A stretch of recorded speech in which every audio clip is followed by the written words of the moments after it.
10절까지 같이 읽어보겠습니다. 그때에 예수께서 성령에게 이끌리어 마귀에게 시험을 받으러 광야로 가사 40일을 밤낮으로 금식하시며 주신지라. 시험하는 자가 예수께 나와서 가로되 내가 만일 하나님의 아들이거든 명하여 이 돌들이 떡덩이가 되게 하라. 예수께서 대답하여 가라사대 기록되었으되 사람이 떡으로만 살 것이 아니요 하나님의 입으로 나오는 모든 말씀으로 살 것이라 하였느니라 하시니, 이에 마귀가 예수를 거룩한 성으로 데려다가 성경 꼭대기에 세우고 가로되 내가 만일 하나님의 아들이거든 뛰어내리라. 기록하였으되 저가 너를 위하여 그 사자들을 명하시리니 저희가 손으로 너를 받들어 발이 돌에 부딪히지 않게 하리로다 하였느니라. 예수께서 이르시되 또 기록되었으되 주 너의 하나님을 시험치 말라 하였느니라 하신대, 마귀가 또 그를 데리고 지극히 높은 곳으로 가서 천하 만국과 그 영광을 보여 가로되 만일 내게 엎드려 경배하면 이 모든 것을 내게 주리라. 이에 예수께서 말씀하시되 사단아 물러가라. 기록되었으되 주 너의 하나님께 경배하고 다만 그를 섬기라 하였느니라. 이에 마귀는 예수를 떠나고 천사들이 나와서 수종드니라. 아멘.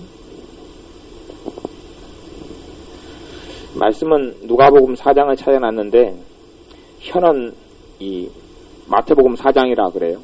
아니, 마태복음 4장과 누가복음 4장이 같은 거예요. 그 예수님의 시험 당하시는 장면이 누가복음 4장에도 나왔고 똑같이 마태복음 4장에도 나왔어요.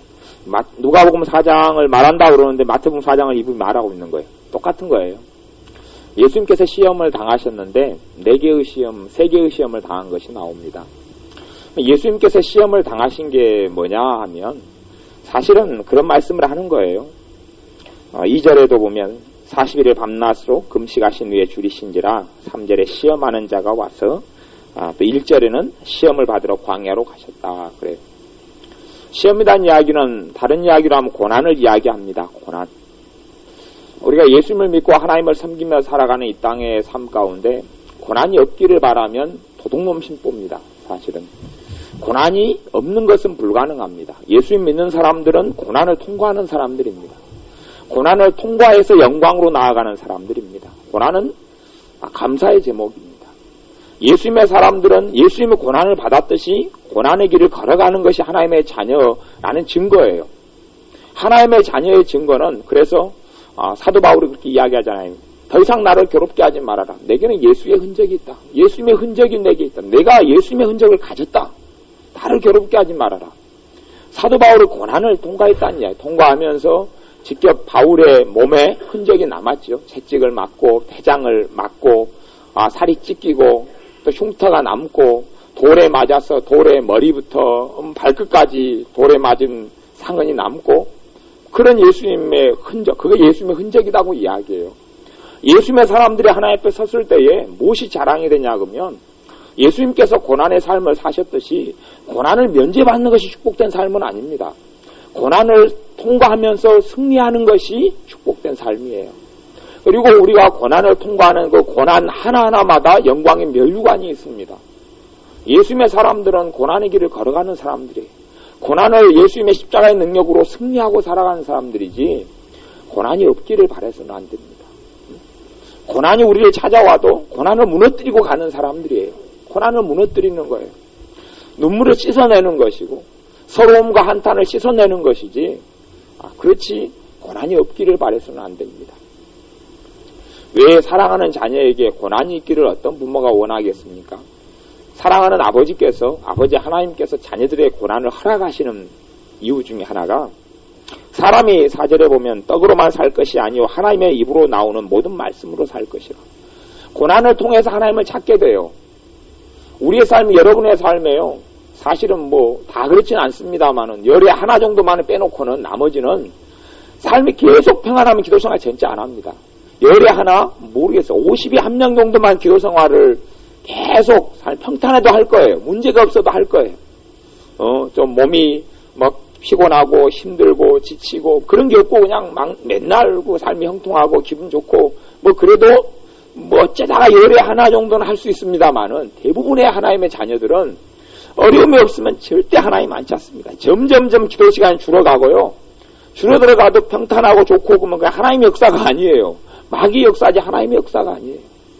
고난을 주시는 것은 하나님으로만 살 수 있다는 걸 가르쳐 주시는 거예요. 내 삶에 힘든 게 있으면 주님 좀 의지하고 살아라. 이 땅 위에서 누리고 얻는 것이 그게 생명이 아니다. 참 생명은 하나님께로부터 나오는 것이다. 하나님께로부터 나오는 떡이 참 생명이지 그분의 생명을 받고 살아야 되는 것이지 단지 음식을 먹고 산다고 다 사는 게 아니다. 밥을 먹는다고 다 살아있는 게 아니고 숨을 쉰다고 다 살아있는 게 아니고 말한다고 다 살아있는 게 아니다는 거예요. 하나님의 생명을 가지고 살지 않는 사람은 살아있는 사람이 아닙니다. 고난을 주고 힘든 일이 있는 것은 주님을 의지하는 것을 가르쳐 주시는 거예요. 예수 그리스도로 산다는 거예요. 예수님을 위하여 산다는 거예요. 예수님을 사랑하고 사는 것이 정말로 가치 있는 삶인 것을 이야기해 주시려는 겁니다. 예수님께서 고난을 통해 예수님은 뭘 이야기하냐면 예수님은 누구로 산다고요? 아버지 하나님으로 산다는 이야기예요. 예수님은 음식에 대한 고난이 있을 때에 금식 40일하고 줄이신 다음에 그에 대해서 음식이 중요한 게 아니라 하나님 입에서 나오는 말씀이 더 중요하다라고 고백하는 거예요. 예수님의 삶 속에서는 최고 중요한 것이 먹고 있고 자고 사는 게 아니었던 거예요. 감사하게 우리 서울 집사님이 내려오셔서 제 옷을 이렇게 딱 비싼 걸 하나 그냥 막 10년 이상 입을 수 있는 비싼 걸 메이커가 뭐였죠? 하여튼 갤럭시 옷을 하나 사주려고 막 발버둥을 쳤는데 하여튼 제가 승리해서 다 안 사고 서울로 가셨어요. 그러게 입는 거 막 뭐 30만 원, 40만 원, 50만 원, 60만짜리는 무의 중요해요. 입는 거 별로 안 중요합니다. 안 중요해요. 예수님의 사람들은 메이커에 관심 안 가집니다. 메이커요? 메이커 가지고 주님 앞에 가서 주님 제 메이커 옷 입고 살았습니다. 이야기할 겁니까? 메이커 별로 안 중요해. 메이커 입는 거 애들 피자 통닭 안 시켰습니다. 제가 배가 부르거든요. 필요 없어요. 필요 없어. 제가 배가 부르걸라. 내가 배가 고프면 피자고 통장에 시켜줄 텐데 미안하다. 내가 배가 불러. 저녁에 하도 많이 먹어가지고. 근데 먹는 거 별로 안 중요해요. 별로 안 중요해요. 굶을 수도 있고 안 굶을 수도 있어요. 정말 중요한 것은 예수님이에요. 나를 위해 죽으시고 나와 함께 영원히 살아가실 그분이 최고 중요해요. 그분 이상 중요한 가치는 없어요. 정말 가치는 없어요. 직장을 위해서 아무리 목숨을 걸어보십시오. 그 직장이 평생 직장이 되는 건 별로 없어요. 별로 없어요. 연구한 것이 아니에요. 연구한 도성이 그 직장에 있는 것도 아니고 가정에 있는 것도 아니에요. 예수 그리스도가 있으면 예수 그리스도를 그 고난을 통하여서 계속 더 찾고 두드리고 그분을 바라보고 향하고 그분을 더 사랑하고 그분이 내 삶의 애인이 되고 그분이 내 삶의 남편이 되고 그분이 내 신랑이 되고 그분이 내 목숨이 되고 그분이 내 생명이 되고 그거 거의 최고 중요해요. 그게 최고 중요하다는 것을 우리의 삶에 계속 다가오는 왜? 내가 뜻대로 살아가고 나름대로 기도하고 나름대로 예배드리고 주님 사랑하고 살아가는데 왜 내게는 완전한 형통이 없느냐? 사랑하시니까 그래요. 징계가 없으면 사생자다. 징계가 없으면 하나님의 사람. 내가 하나님께서 너희를 아들로 대우 자식으로 대우하시나니 그러므로 사랑. 그래서 말하는 건 징계라는 것은 진짜 징계가 아니고 성경 번역상에 좀 미스인데요. 징계라는 의미보다는 단어는 똑같은데 한 단어 안에가 의미가 여러 개가 있어요. 근데 가운데 훈련이라는 단어가 좀 더 적합해요. 새번역 성경 훈련으로 번역해서 좀 잘 번역했다 싶어요. 이게 하나님께서는 자녀를 훈련시키신 거, 훈련. 고난을 통하여 뭘 훈련시키십니까? 주님을 찾고 주님을 의지하고 주님의 생명으로 사는 것이 최고 중요하다는 거예요. 예수 그리스도가 아니면 나머지 인생에 가치가 하나도 없어요. 고난을 통하여 어려움을 통하여서 최소한 주님이 주님 되게 하는 삶을 살리는 거예요. 그렇지 않으면 언제 우리의 심령과 삶 속에 다른 것이 차지해버릴지 알 수가 없어요. 남자 여자가 연애 좀 하면 아무리 믿음 좋은 사람도 연애할 때는 믿음이 좋습니까? 믿음 안 좋아. 예수님은 한데온데 없어요. 오직 생각나는 이는 그녀고 그놈이고 그렇게 우리만 생각나요. 서로 그녀고 그놈이고 그냥 그렇게 그만 생각나고. 그리고 그녀가 자기에 대해서 사랑에 식어지면 그때부터 아무리 믿음 좋다 해도요. 그면에 이제 가슴을 치며 하나님은 원망해요. 하나님 이럴 수가 있습니까? 또 그놈이 또 자기를 배신하고 또 떠나가는 것 같으면 하나님 그럴 수가 있습니까? 그러는 거예요. 남자는 젊었을 때 신앙 좋은 사람 찾기가 어려운데, 여자들 같은 게 여자들 신앙은 처녀 시절의 여자 신앙은 안 믿습니다. 솔직히 안 믿어요. 왜냐, 그놈과 사랑에 빠지면 예수님은 빠이빠이거든. 빠이빠이. 안녕히 계세요. 내가 이제 예수님이 내 남편인 줄 알았는데 내가 진짜 남편 만나보고 나니까 예수님이 아니래요. 안녕히 계세요 하고 사라지는 거예요. 사라져요. 그래서 처녀 시절의 신앙은 특별한 경우 아니면 안 믿어요. 그런 신앙은 별로 열에 한 명 정도나 신앙이 정말 예수님 목숨처럼 알고 살겠지만 그렇지 않아요. 그래서 고난이 다가오는 것은 정말 큰 축복이다. 고난은 축복이에요. 감당할 만한 고난만 주셔요. 그것도 그 축복이 변하여서 아름다운 그 고난이 변하여서 아름다운 축복으로 주시려고 생겨나는 일들이에요. 그러니 믿음의 눈을 가지고 고난이 있으면 그 이면에 뒷면의 걸 봐야 합니다. 자꾸 그 고난이 있는 거 그것만 막 치우쳐서 봐버리면요 전혀 행복하지 않아요. 아무리 이쁜 얼굴이라도 제가 보기에서 최고 이쁜 얼굴이 안경희 집사님인데 좋아요. 안경희 집사님 최고 미녀로 인정하겠습니다. 그러면 안경희 집사님이 아무리 이뻐도 현미경을 가지고 집사님 얼굴에 그냥 현미경으로 착 들다보면 집사님 얼굴에는 화상구멍이 뚫려있어요. 화상구멍이. 얼굴 피부에는 뭐가 들어가 있어요? 그 안에가 또 피부벌레가 들어가 있어요. 보면 이제 벌레가 막 그렇게 모르시죠? 나중에 현미경을 한번 보여드릴게요. 현미경이 제가 비싸가지고 못 샀어요. 나중에 사면 제가 보여드릴게요. 근데 이 마찬가지. 아무리 이쁜 얼굴이라도 그걸 들다보면 이제 안 좋은 것만 올라가는 거예요. 여러분이 주로 거울을 보실 때는 주로 저녁에 보시면 기분 좋아요. 저는 낮에 거울 잘 안 봅니다. 낮에 햇빛이 좋고 환할 때는 거울을 잘 안 봐요. 기분이 나빠지거든요.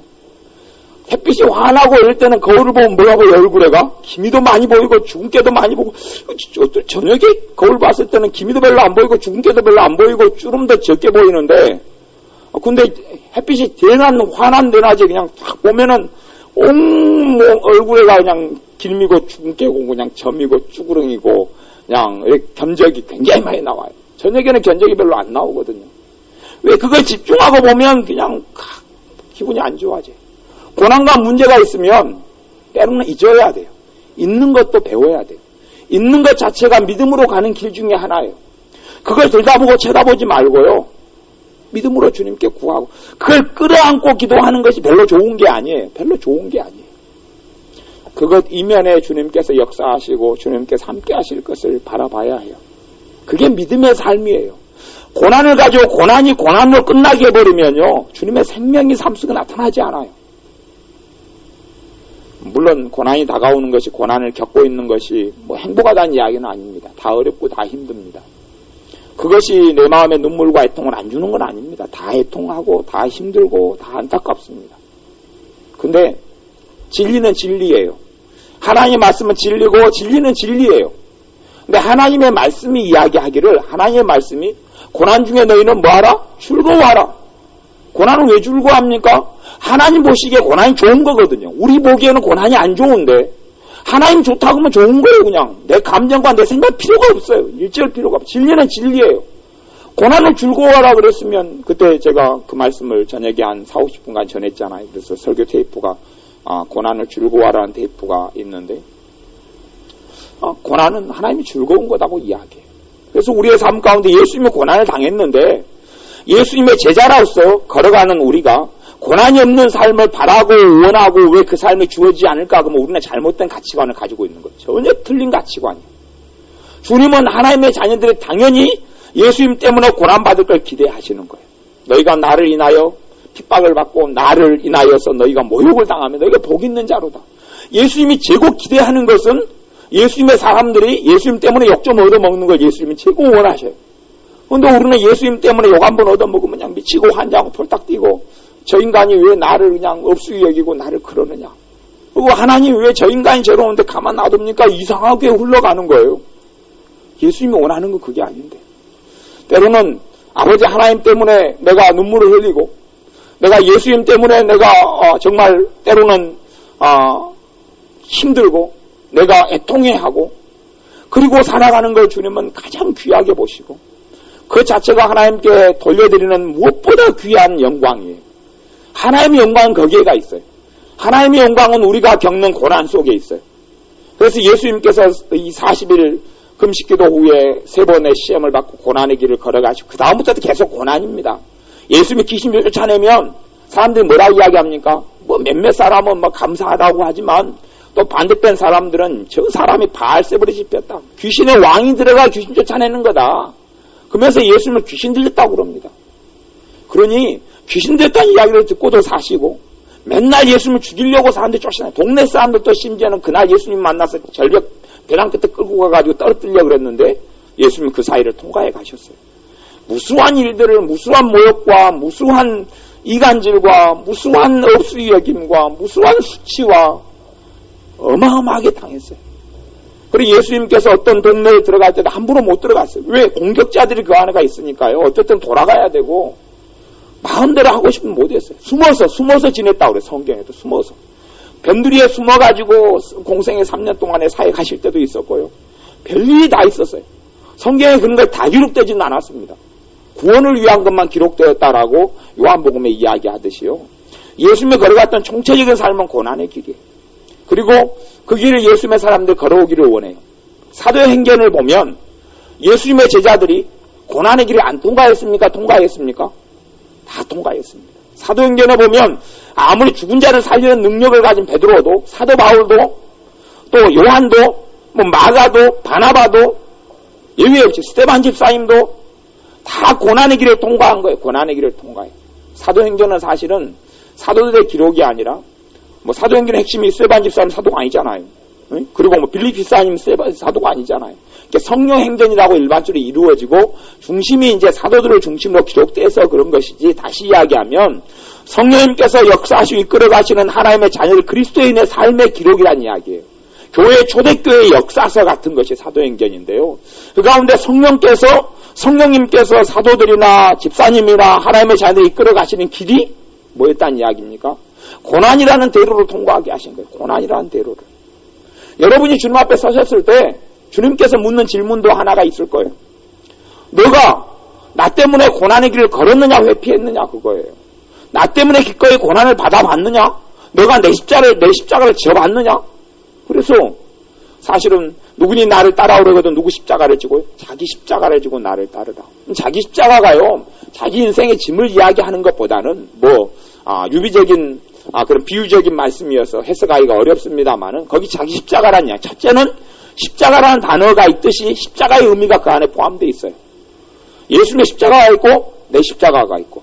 그러면 그 십자가는 일단은 십자가 동일한 예수님의 십자가와 내 십자가하고 연결되는 부분이 있어요. 연결되는 부분. 고난이고 하나님의 영광을 위한 내가 희생하고 사명을 감당하는 내 것. 내 것에나 예수님이 지셨던 십자가가 있고 내가 져야 되는 십자가가 있고. 사도 바울이 그래서 뭐라고 이야기합니까? 내 육신에 그리스도의 남은 고난을 채우노라. 그리스도의 남은 고난이 십자가예요. 내가 져야 될 그리스도의 남은 고난이 내 십자가고 저 사람이 져야 될 그리스도의 남은 고난은 저 사람이 져야 될 십자가고 그러는 것이에요. 우리의 삶 가운데 있는 모든 고난이 다 하나님이 원하시는 건 아닙니다. 모든 고난은 다 하나님의 영광이 되는 건 아니에요. 하지만 내가 예기치 못하고 내가 원치 아니하고 내 실수와 내 잘못이 아니고 일어나는 그런 일들은 다 하나님께서 영광을 받으실 소재로 다 사용하시는 거예요. 그것 때문에 좌절하고 슬퍼하고 절망할 필요가 없어요. 그 고난을 당할 때에 믿음의 눈으로 보고 전진해 가야 합니다. 전진해 가야 해요. 애통하고 그것 때문에 하나님을 의심하고 불평하고 원망할 필요가 없어요. 거기에서 하나님의 전능하심이 나타납니다. 사람에게는 정말로 피하고 솟아나올 구멍이 없는데 전능자는 거기서 일하시는 거예요. 사람의 방법이 있는 데서는 별로 하나님이 일 안 합니다.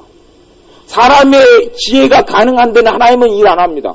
왜냐하면 하나님께 영광 안 돌리거든요. 누가 하나님께 영광 돌립니까? 내 지혜로 했다 그러고 피할 길이 많이 있는 상황에서 하나님께서는 그 능력과 전능하심을 보여주지 않습니다. 그래서 하나님은 숨으시는 하나님이라는 그런 부분도 있어요. 성경에 하나님은 숨으신다고. 그래서 제가 옛날에 구약 성경에 숨으시는 하나님 가지고 말씀을 가지고 한번 제가 전했던 기억이 납니다. 제목이 숨으시는 하나님이어서 뭐 설교 테이프가 어디가 붙어있는지는 모르겠어요. 근데 하나님은 구약 시대에서 다 숨으셨어요. 전부 다 숨고 사라지셨어요. 단지 엘리야에게만 좀 보이시고 뭐 그 가운데 7,000명이 남아있다는데 수십만 수백만의 인구 가운데 7,000명이 뭐 얼마나 됩니까? 근데 엘리야 같은 거 눈을 씻고 찾아봐도 7,000명 가운데 하나도 봤습니까? 못 봤습니까? 못 봤어요. 하나도 발견을 못했어요. 자기밖에 안 살았다고 그러는 거예요. 그러니 구약시대에 하나님을 버렸던 사람들 눈에는 하나님을 찾을 수 없었습니다. 사울 왕이 하나님을 버렸어요. 성령님께서 떠나가시고 다윗에게 임하셨어요. 사울 왕에게 큰 어려움이 벌어졌습니다. 전쟁이 일어났습니다. 하나님께 응답받으려고 아무리 찾아도 하나님께서 응답합니까? 안 합니까? 안 하고 하나님을 찾을 수가 없어요. 찾을 수 없으니 나중에 자기가 쫓아냈던 그 점쟁이 무당을 찾아갑니다. 변장해서 하나님 못 찾아요. 하나님을 찾을 수가 없어요. 여러분의 삶 가운데 여기 말씀 예수님께서 세 번째 시험에는 그렇게 이야기하셨어요. 10절에 보면요. 사단아 물러가라 기록되었으되 주 너의 하나님께 경배하고 다만 그를 섬기라. 우리의 신령과 삶 가운데 예수님께서 마음속에 가장 많이 먹으셨던 것은 어떻게 하면 주님을 경배할까 하는 거예요. 주님을 찬양하고 주님을 높여드릴까 하는 게 주님의 가장 큰 소원이었어요. 굶어 죽느냐 이건 별로 관심거리가 아니고 주님을 어떻게 하면 경배하고 주님을 어떻게 하면 섬기고 주님을 어떻게 하면 영화롭게 하고 주님과 어떻게 하면 함께 살아갈까. 주님이 아버지와 어떻게 하면 함께 살아갈까 하는 거예요. 그게 주 너의 하나님을 경배하라. 이게 주님의 마음이에요. 주님이 그렇게 안 하시면서 마귀한테 그렇게 소리치는 게 아니에요. 우리의 삶 가운데도 가장 큰 열망은 하나님을 어떻게 하면 경배하고 하나님을 높여드리고 하나님을 송축하고 그분을 영화롭게 하는 것이 우리의 소망과 바라보는 비전이 꿈이 돼야 돼요. 나머지 것들은 다 별거 없어요. 나머지 것들로 꿈을 삼아봐야 헛된 거예요. 요셉 같은 경우는 요셉의 꿈 이야기를 통해서 젊은 어떤 분들은 꿈을 가져라 그러면서 비전을 가져라 그렇게 하지만 별로 하나님이 기뻐하는 것들이 아니에요. 이 땅 위에서 영구한 가치가 없는 것은 꿈의 가치가 없어요. 꿈의 가치가 없어요. 단지 지나가는 정거장이죠. 지나가는 과정에 불과할 뿐이지 그건 꿈이 될 수 있는 게 아니에요. 참다운 꿈은 내 인생과 삶을 통하여 하나님을 영화롭게 하는 거예요. 하나님을 경배하고 하나님을 예배하는 거예요. 그것이 우리 마음속에 가장 중요한 소망과 소원이 되어야 합니다. 예수님의 소원이 그거였어요. 예수님은 아버지 하나님을 그렇게 하기를 원하셨어요. 아버지 하나님을 경배하기를 원했고 그분을 높여드리기를 원했어요. 우리의 소망과 소원은 우리의 주님 되신 예수 그리스도와 우리 아버지 하나님과 삼일째 하나님 되신 우리의 성령 하나님을 어떻게 하면 높여드리고 경배하고 영화롭게 할 것인가가 우리의 삶의 꿈이 돼야 돼요. 단지 그 꿈을 이루는 데 있어서 이제 우리가 하는 직업도 틀리고 우리가 살아가는 삶도 틀리고 우리가 처해 있는 환경도 틀리고 가정도 틀릴 뿐이에요. 하지만 목표는 동일해요. 우리가 그 목표를 잃어버리면 우리의 신앙은 낙동과 오리알처럼 쫙 떨어져 버릴 수밖에 없어요. 침체로 흘러가 버려요. 목표를 잃어버리면. 그래서 사도 바울이 운동선수가 경기할 때에 어떻게 경기해야 된다. 뒤에 있는 거 잊어버리고 앞에 있는 거 잡으려고 쫓아간다. 상을 얻으려고 쫓아간다. 하나님께서 우리에게 원하시는 것은 단지 너만 희생하고 너만 헌신하라는 게 아니에요. 내가 하나를 할 때 하나님은 1000개, 10,000개를 주시려고 그러는 거예요. 문화 이야기도 보면 너가 10문화를 남겼느냐? 몇 고울 권세를 차지하라? 10고울 권세. 고울이라는 이야기는 도시죠, 도시. 10고울을 너가 통치하고 10고울을 너에게 주겠다. 너가 2문화를 남겼느냐? 2고울을 주겠다. 너가 5문화를 남겼느냐? 5고울을 주겠다. 그러는 거예요.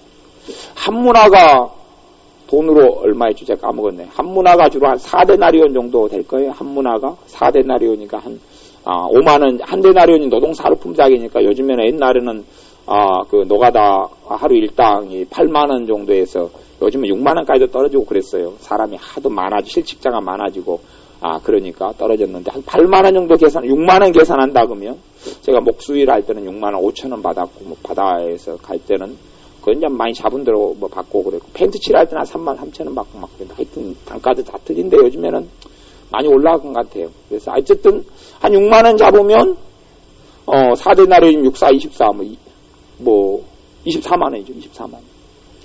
그러면 24만원 5데나리온이다. 한 100만원 남겼는데 하나님은 100만원 남긴 거에 대해서 5골 권세 차지해라. 그리고 10골 권세 차지해라. 그러는 거예요. 별로 정말 우리의 삶 가운데 왜 우리가 희생하는 거 희생으로 끝나지 않아요. 하나님은 그냥 거저 너만 희생하고 너만 헌신하고 너만 나를 위해 살아라는 게 아니에요. 그 요구는 하나님을 위해서가 아니에요. 하나님 부족함이 없거든요. 나를 위해서요. 기도하라는 것도 하나님을 위해서 기도하라고 합니까? 아니에요. 나를 위해서요. 그를 찾는 자들에게는 뭘 주시는 이시다고요? 상을 주시는 이심을 믿어야 할지니라. 아니, 하나님을 찾을 때 솔직한 이야기로 내가 아쉬워서 찾는 거 아닙니까? 근데 하나님은 상을 주겠다는 거예요. 그게 하나님의 마음이에요. 너희가 희생하고 고난의 길을 통과하라는 것은 하나님을 위해서가 아니에요, 사실은. 겉으로 보기에는 하나님의 영광이고 하나님을 위해서인 것 같은데 가장 나를 위한 명령이에요. 사도 바울이 그걸 알고 자기는 상을 향해 쫓아간다 그러는 거예요, 사실은. 자기가 하나님께 인정받고 상 받으려는 거예요. 사람 인정이 이제 하나님께 인정받으면 성공하는 것입니까? 그래서 사도 바울이 내가 사람을 기쁘게 하라, 하나님을 기쁘게 하라. 내가 사람을 기쁘게 하였으면 하나님의 종이 아니다. 사람 비유 맞추고는 안 산 거예요. 하나님 비유 맞추다 보면 사람 비유가 맞을 때도 있고 안 맞을 때도 있는 거예요. 그건 어쩔 수 없는 거예요. 왜냐하면 우리는 사람의 종이 아니라 하나님의 종으로 살아가는 거기 때문에 그래요. 우리에게 원하시는 것은 우리의 영광을 위해서입니다. 결국 우리의 영광을 위해서요. 하나님의 영광을 돌리는 것이 무엇보다도 우리의 영광이에요. 우리가 누릴 거에 대해서 하나님은 그걸 아셔요. 우리는 그걸 못 봐요. 우리는 눈에 보이는 것만 보잖아요. 눈에 보이는 돈, 눈에 보이는 피자, 눈에 보이는 치킨, 눈에 보이는 것만 보고 사는데 하나님은 영원한 것을 보시는 거예요. 영원한 것을 보시는 관점에서 너가 인내로 너희 영혼을 구원해라. 인내해라. 참아라. 너희가 낙심하지 말아라. 때가 이르면 너희가 거두리라. 말씀하시는 거예요. 영혼을 그 뒷면을 보니까 우리는 그게 안 보이는 거예요. 영적인 눈이 닫혀있고 보아도 보지 못하고 들어도 듣지 못하고. 그래서 요한계시록에는 7교회에 대해서 성령님께서 말씀하시기를 들을 게 있는 자는 들을지어다. 귀를 좀 열어라. 귀를 열어라. 귀를 열어서 좀 받아들여야 될 소리를 받아들여야 된다. 말씀하시는 거예요. 우리의 소망과 소원이 내 뜻이 아니라 주님의 뜻을 이루려 하면 영적인 눈이 열리기 시작하고 귀가 열리기 시작해요. 무엇이 주님을 기쁘시게 할 것인가? 무엇이 주님을 영화롭게 할 것인가? 우리가 정직히 기도한다면 우리가 하는 기도들도 우리가 좀 더 정직해진다면 기도 내용들이 많이 바뀌어갈 거예요. 많이 바뀔 수밖에 없어요. 정직히 왜 기도의 내용 가지고 이것이 정말 주님께서 기뻐하시는 기도냐? 아니면 좀 알쏭달쏭한 기뻐할 수 있고 안 할 수도 있고 이 기도가 정말 주님을 위한 기도냐 나를 위한 기도냐? 기도의 내용들이 사실은 주님을 위한 기도로 다 바뀌어가면 내 삶이 형통해집니다. 예수님의 사람들은 그걸 잘 몰라요. 나를 위한 기도, 별의별 걸 다 기도하면 내 삶이 형통해질 것처럼 생각하지만 내 기도를 예수님을 위한 기도로 바꿔버리면 내 삶이 형통해집니다. 똑같이 장사를 하더라도 주님 돈 많이 벌게 해주세요. 그거 아니라 장사에서 적자 안 보게 해주세요. 시대가 어려우니까 정말 장사를 잘하고 좋은 손님 붙여주세요. 정도의 수준은 나를 위한 기도고 주님 이 장사를 통하여 내가 정말 예수님을 드러내야 합니다. 이 장사를 통하여 내가 정말 전도자로 주님을 나타내야 합니다. 이 장사를 통하여 내가 손해보더라도 주님을 어떻게 하면 기쁘게 하겠습니까? 이렇게 좀 살게 해주십시오. 내 마음은 장사를 통해 돈 많이 벌고 싶은데 내 뜻 내 마음대로 이루어지면 안 됩니다. 내 마음은 정말 적자 안 보고 싶은데 그게 아니에요. 내가 굶어도 좋으니 주님의 뜻이 이루어져서 나를 꺾어서 이 장사를 통하여 주님이 영광 받아야 합니다. 어떻게 하면 좋습니까? 이 육신을 가지고는 나는 그렇게 안 살고 싶은데 그래도 나는 주님을 위해서 살아야 합니다. 그리고 이 장사를 통해 어떻게 하면 돼요? 어떻게 하면 됩니까? 그거 가슴을 쳐야 합니다. 그렇게 하면 장사를 통하여 주님께서 부요하게 해줍니다. 거꾸로 적자 안 보게 해주세요. 도와주세요. 모르죠? 초신자는 하나님께서 그런 대로 도와줍니다만은 신앙이 성숙한 자들이 어린아이처럼 칭얼대면 부모한테 맞는 수밖에 없습니다. 그런다고 하나님이 그냥 오살나게 때리시거나 군다고 이야기할 수는 없습니다만은 3살짜리가 어쩌다가 기저귀에 똥 지린 것이 1살짜리가 그러는 것이야 어쩌겠습니까만은 20살짜리가 그냥 옷 쓰다가 바지에다 똥을 싸면서 엄마한테 와가지고 엄마 나 똥 쌌어 칭찬해줘 그러면은 엄마가 좋아할 일이 없잖아요. 20살짜리가 됐는데 화연이가 그냥 그 거시기에서 거시기 한다면 화연이 엄마가 가만히 있을 리가 없죠. 미쳤냐? 그러고 이제 그렇게 할 수밖에 없는 거 아니에요. 마찬가지로 우리가 믿음이 성장해 갈수록 우리의 삶도 우리의 기도 내용도 바뀌어져 가야 합니다. 바뀌어져 가야 돼요. 그리고 정말 믿음이 많이 성장해 갈수록 가장 큰 우리의 삶 가운데 영화를 보려면 하나님께서 내 삶에 임하시고 그분이 기적으로 역사하시고 그분이 권능으로 역사하시고 내가 영적인 실체가 영적으로 정말 그냥 이론적으로 살아가고 이론적으로 종교생활을 하는 게 아니라 종교성으로 살아가는 게 아니라 내 삶 속에 하나님이 관여하시는 게 뚜렷이 느껴지고 바람이 불듯이 바람이 부는 건 바람 안 보이지 않아요? 하지만 바람이 부는 건 압니까? 모릅니까? 알아요. 하나님이 임재하심이 그렇습니다. 하나님 임재가 눈에 보이진 않아요. 하지만 그분이 임하시고 역사하신 건 그냥 느껴요. 바람은 만져지지 않고 보이지 않지만 느껴져요. 바람이 피부에 닿아요. 하나님도 존재하는 분이기 때문에 대신 영이시기 때문에 성령도 영이시고 아버지 하나님도 영이시기 때문에 그분이 성령이 역사하시는데 보이진 않아요. 하지만 느껴져요. 그분의 실체가 느껴져요.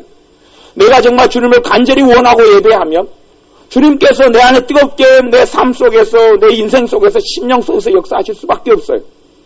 내가 주님을 간절히 원하면 그것이 내 영광을 위한 거예요. 결국은 돈 내고 돈 먹기죠. 돈 내고 돈 먹기. 너희가 목숨을 구원코자 하면 나를 위해 목숨 버리라는 거예요. 농담하시는 게 아니거든요. 우리 유명한 조상님이 이순신 장군께서 여러분 조상님이 되잖아요. 근데 이제 우리 이봉 교사님이 이시잖아요. 그쪽으로 외가 쪽으로 가면 조상님이 될 거예요 아마. 그분께서 그분 할아버지께서 죽고자 하는 자는 살 것이고 살고자 하면 죽을 것이다 그랬다던가요. 예수님께서 그랬어요. 예수님께서 그전에 주님께서 그랬어요. 자기 목숨을 살리고자 하는 자는 죽을 것이고 죽고자 하는 자는 나를 위하여 썩어지고 나를 위하여 내어놓는 자 살 것이다 그러는 거예요. 믿음이 성장하고 자라가는 사람들 그 각오가 있어야 합니다. 그 일사각오예요. 일사각오. 주기철 목사님이 이야기하는 죽을 각오예요. 죽을 각오로 주님을 섬겨야 돼요. 그게 부족한 거예요. 그러니까 요한계시록의 7교회 가운데서 한 교회에 대해서 그러잖아요. 미지근하다. 이걸 삼킬 수 없고 그냥 안 삼킬 수 없고 미지근하여서 토하여 내버리겠다. 너희가 차든지 덥든지 해라. 덥든지 하기를 원하시는 거예요. 원하시면서 차든지 덥든지 해라 그러는 거예요. 결판을 내기 위해서. 우리의 삶 가운데는 대부분의 라우디아 교회처럼 그 미지근함만 있어요. 미지근해요. 이걸. 미지근해요. 주님께서는 뜨거워져라.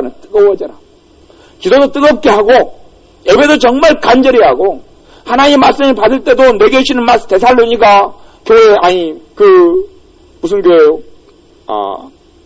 그 어떤 교회 교인들이 정말 하나님의 말씀을 사모해서 하나님의 말씀이 그런가 하고 간절히 하나님의 말씀을 받았다고 했던 것처럼 그런 간절함이 있어야 되고요. 성경을 볼 때도 주님 내게 지금 말씀해 주십시오. 우리 그 관점으로 봐야 돼요. 그냥 하루에 석장 보고 주일날 5장 보면 1년에 1독 한다더라. 그런 거 말고요. 그런 거 말고 한 절을 보면 어떻고 2절을 보면 어떻습니까? 근데 이걸 통해서 주님께서 내게 만나 주셔야 합니다. 주님의 말씀을 내가 들어야 합니다. 성경을 통해 들어야 합니다. 기도 가운데 주님의 뜻을 내가 발견해야 합니다. 주님의 지혜를 내가 받아야 합니다. 그 간절함이 있어야 돼. 그 뜨거움이 있어야 돼. 그 목표의식이 있어야 돼. 그냥 느물느물하게 그냥 5, 6월 엿가락 늘어지듯이 그렇게 쫙 늘어지면 맛없어요. 맛없어요. 엿 싸가지고 종이에 딱 싸가지고 왔는데 5, 6월 이어가지고 그냥 참 엿에 막 종이 엉거붙어가지고 그저 더 있으면 먹겠어요. 복잡해요 그냥. 안 먹을 수도 없고 먹을 수도 없고 종이 띄자니 이거 피곤하고 버리자니 아깝고 그런 것이 차든지 더욱든지 안 하고 미지근한 거예요. 우리의 삶 속에 그 미지근한 것을 떨궈내야 합니다. 그래서 일사각오로 주님을 영화롭게 하는 것, 주님께 경배하는 것, 전능하신 하나님을 영화롭게 하는 것이 우리 안에 불타오르는 소망으로 만들어내야 합니다. 그렇게 되어져야 돼요. 기도의 내용도 주님을 위해서 기도해야 돼요. 주님께서 내게 그 영광을 넘겨주셔요. 나를 위해서만 기도하니까 내 세계에서만 머물러 사는 거예요. 그냥 내가 바라보는 관점에서만 바라보고 고난이 와도 이것이 나를 이 고난 때문에 내가 얼마나 적자를 볼 것인가, 내가 얼마나 힘들 것인가, 내가 얼마나 그냥 이것 때문에 앞날이 어찌 될 것인가가 그것만 생각하는 거예요. 근데 고난이 오면 주님 이걸 통해서 내가 훈련되게 해주십시오. 세게 기도해야죠. 주님 내가 연단되게 해주십시오. 주님의 사람은 내가 비겨지게 해주십시오. 내게 있는 불순물들이 고난을 통하여 그냥 팍 흘러내려갔어. 내 고난 내 불순물을 씻겨지게 해주십시오. 내 못돼 먹은 성격 좀 이게 와가지고 좀 지워지게 해주십시오. 좀 사실은 기도도 좀 무섭게 해야 됩니다. 무섭게. 결단력 있는 기도를 해야 돼. 근데 고난이 오면 주님 제게 오면 그냥 내 머리통이 깨질 것 같습니다. 저는 절대 그렇게 안 합니다. 뭐 어딘가 굴러가 제 머리통이 깨질 일은 없기 때문에 저는 굉장히 단단하거든요. 죄인자가 좋아가지고.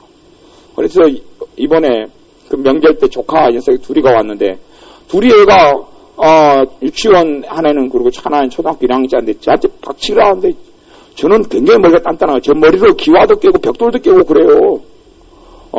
못은 제 머리로 안 박아봤습니다만.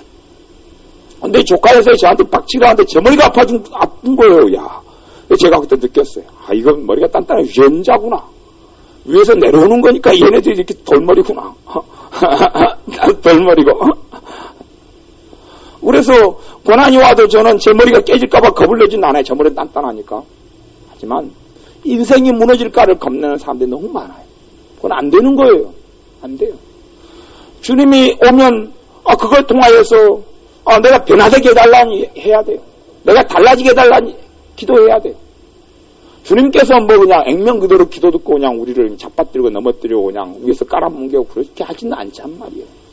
그러나 우리의 중심이 그 일사각오가 있어야 합니다. 그럴 때에 우리의 삶 가운데 정말로 눈에 보일 듯이 그 실체로 바람같이 실체로 임하시고 역사하시는 성령께서 바람같이 임하시고 우리의 삶 가운데 관여하시는 또 나와 함께 동행해 주시고 교제해 주시는 그 역사를 우리의 삶 가운데 우리가 체험하고 누릴 수 있는 거예요. 하나님이 나와 함께 해주시는 거예요. 내가 하나님과 함께 할 때 하나님이 함께 해주시지 내가 하나님과 다른 길을 가는데 하나님께서 나와 함께 해주시는 건 말이 안 되는 거예요. 사람들은 저도 옛날에 습관적으로 기도가 참 무섭습니다. 맨날 기도하면 하나님 오늘 하루도 나와 함께 해주옵소서. 한참 몇 달게 기도하다가 보니까 이상한 거예요. 뭔가가. 하나님 오늘 하루도 나와 함께 해주옵소서. 그렇게 많이 기도했거든요. 밥 먹을 때 하나님 하루도 함께 해주옵소서.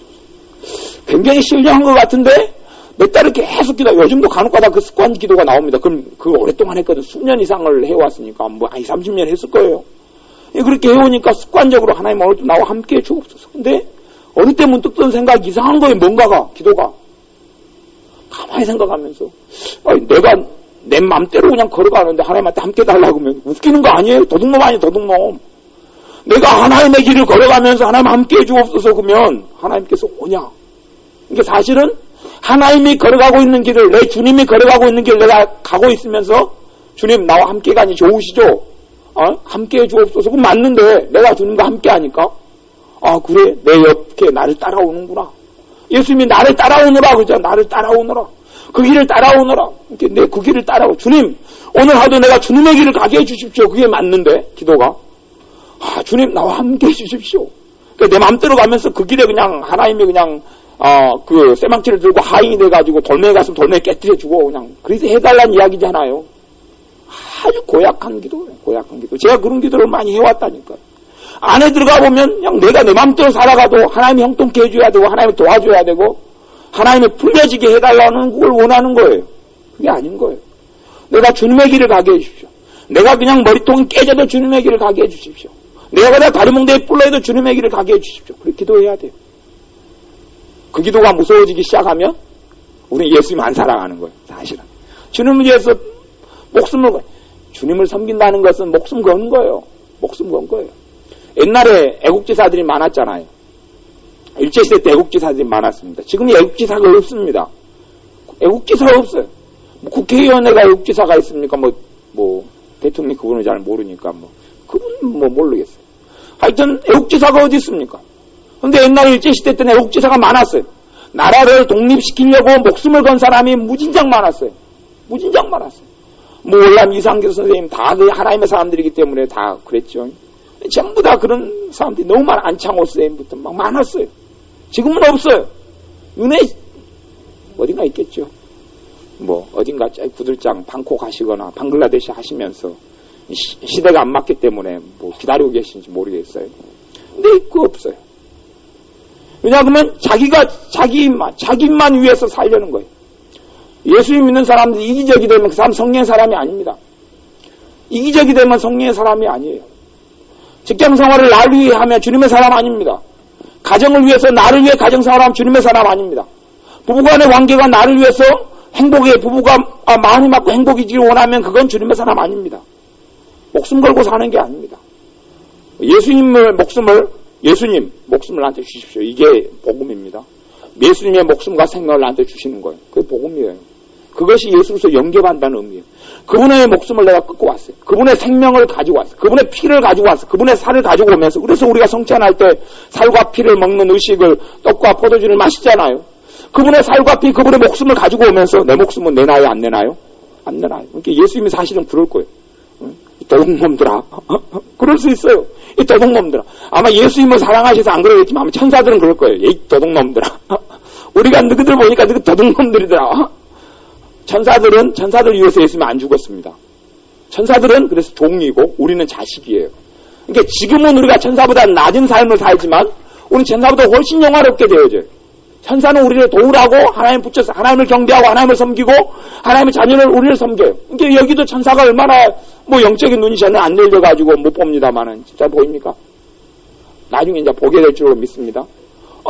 어떤 사람은 본포예요. 그러면 천사들이 그럴 거예요. 에이, 도둑놈들이 지금 숫자가 몇 명이 있나? 예수님의 목숨을 실컷 받고 가지면서 예수님에서 목숨을 안 내놔요. 안 내놔요. 그건 방향이 잘못된 거예요. 그런 사람의 삶 가운데 눈물과 애통과 그 고난을 보석으로 못 만들어내요. 눈물을 보석으로 못 만들어내요. 누구는 눈물이 떨어지면 그 떨어지자마자 다이아몬드로 팍 변한다고 그래요. 한번 그렇게 해보세요. 제가 옆에 다니면서 우리 안 집사님 그렇게 하시면 제가 죽고 다니까 다이아몬드, 눈물이 떨어지면 다이아몬드로 주님이 원하시는 건 그거예요. 눈물이 떨어지면 다이아몬드로 변해내야 되는데 내가 주님의 생명만 가지면서 주님의 내 생명을 안 내놓으니까 복음이라는 것은 그 막교환이에요. 막교환. 그러지 그냥 내 뜻 내 마음대로 살면서 예수님은 나의 구주입니다. 그 사람 그게 믿는 사람 아니에요. 아니 가짜예요. 그건 가짜예요. 예수님의 생명 받았으면 내 생명 내놔야 돼. 그게 진짜예요. 진짜예요. 그러면 이제 내 인생은 사는 것이 사도 바울이 나는 사나 죽으나 주의 것이로다. 내가 살아도 주를 위하여 살고 죽어도 주를 위하여 죽나니 사나 죽으나 나를 통하여 주님께서 영화롭게 되기를 원합니다. 그것이 우리의 고백이 되어야 합니다. 그렇게 되지 않으면 우리는 정말 이상한 사람이에요.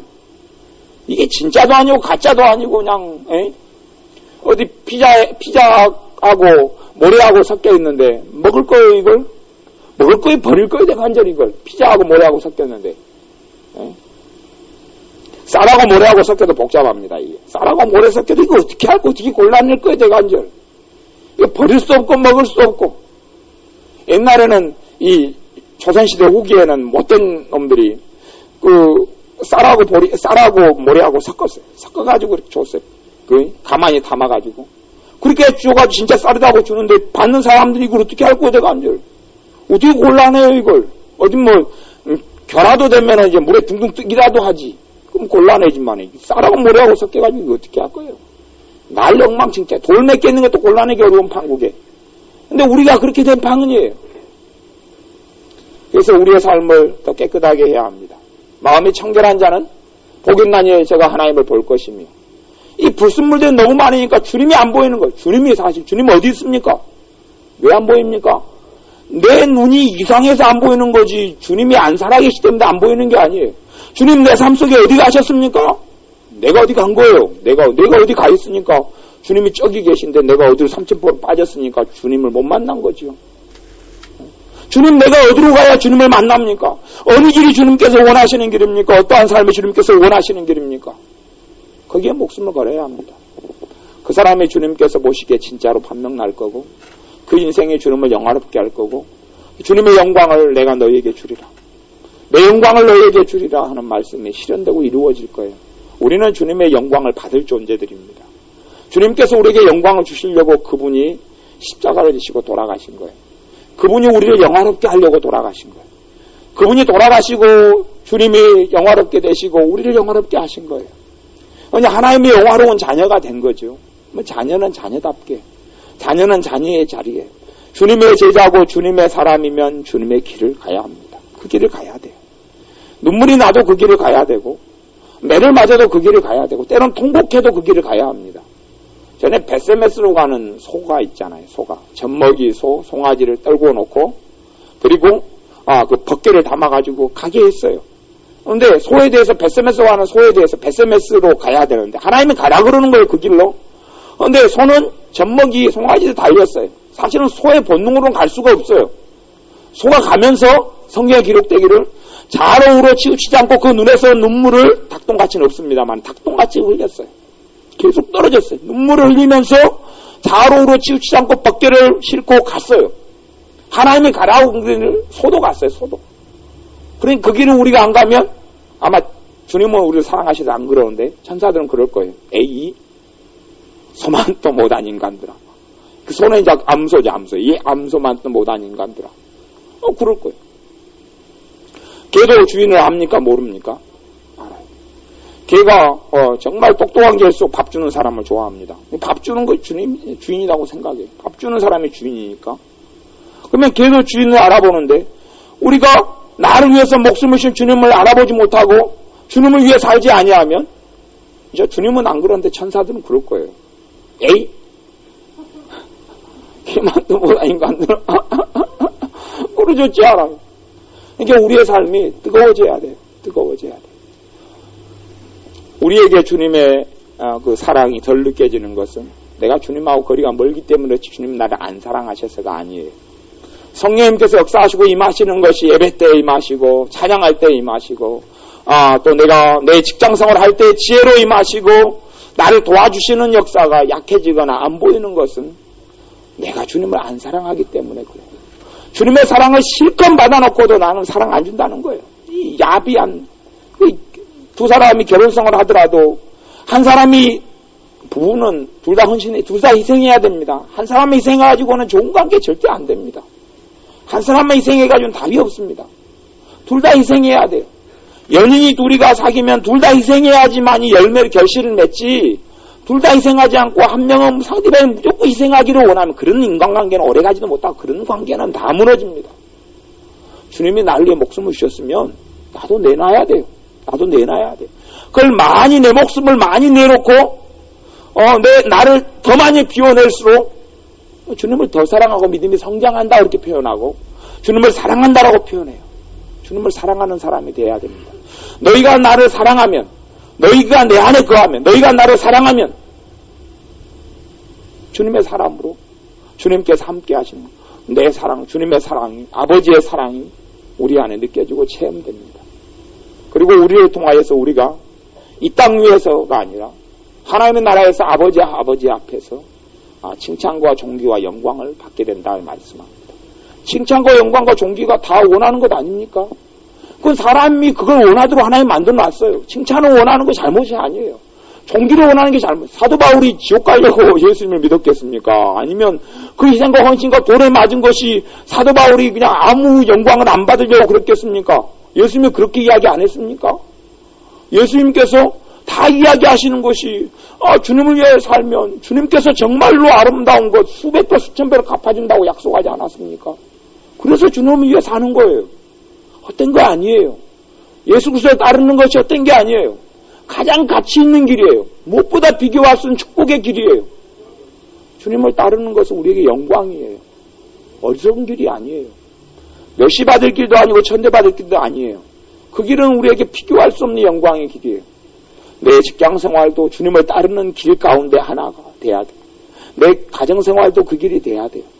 행복은 우리의 목표가 아닙니다. 행복은 과정이에요. 과정.